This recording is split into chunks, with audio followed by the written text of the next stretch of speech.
All right, Anna. December. Okay. I was pretty scared when Mr. Terupt first told us about going to the collaborative classroom. I didn't know those kids, only that they were gross and messy. But I didn't complain. I was happy when I found out Jessica was in my group. She and I have been eating lunch together. She's always reading, and she's smart, but she doesn't act like a know-it-all. She tells me about her books if I ask, without giving away too much of the story. I wasn't expecting or looking for a special friend, but Jessica showed up this year all the way from California, and I like her a lot. I'd like to ask her over to my house, but no one has ever come over before.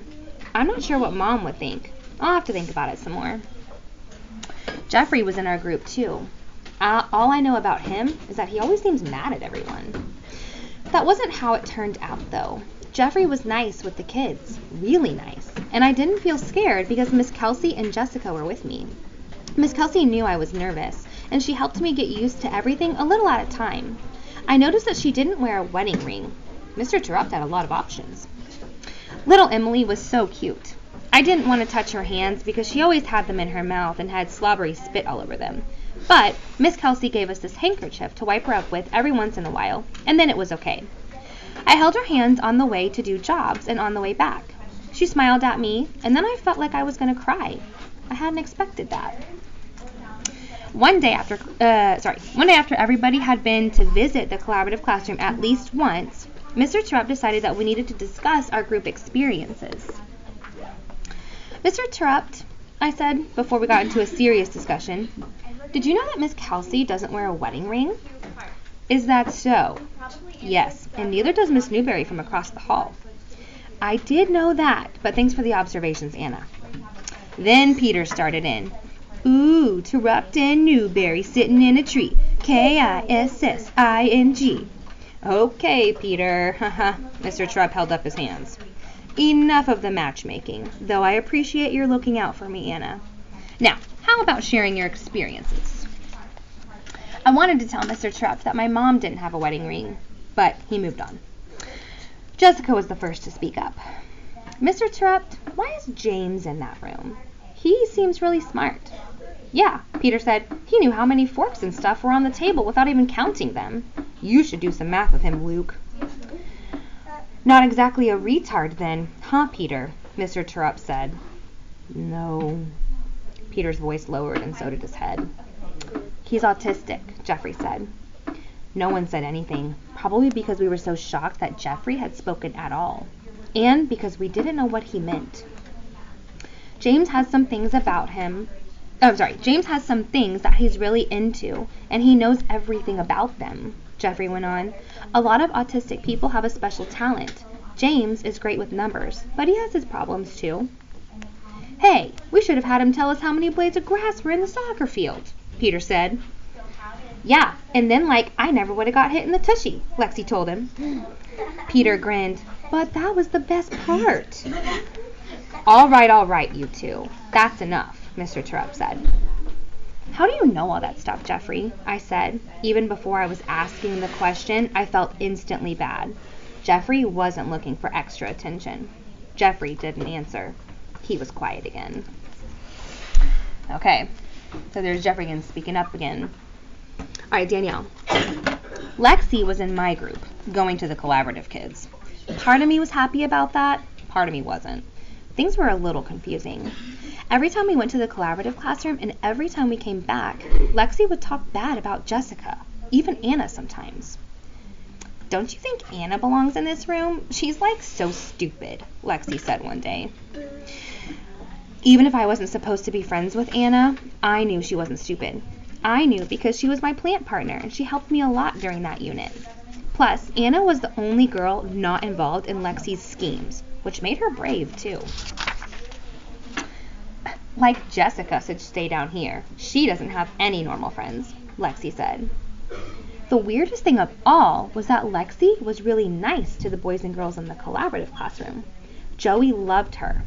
Okay, Joey loved everyone, but he always smiled and hugged Lexi, and she was really patient with Emily, too. Seeing Lexi like that helped me feel more comfortable in the room, and I had a good time with the kids, especially James. Jeffrey told us that James had certain things that he was really into, and one of them was farms. His brain was crammed with information about tractors, machines, and cows and milking. So I brought in a bunch of pictures from home, and James went nuts. He spouted off facts non-stop as he looked at each picture. Udders. These are the cow's udders. Next picture. Hay. Find it in bales or rolls. It's hard to work hay. Throw the bale off the wagon, put it on the elevator, stack the bales of hay. Next picture. John Deere tractor. Classic, green and yellow. Lots of horsepower. James talked more to himself than to anyone else, but that was okay. His mind was racing. When our time was up, I tried to take the pictures and he started screaming. Like really screaming. Not words, just noise. Really loud noise. It scared me.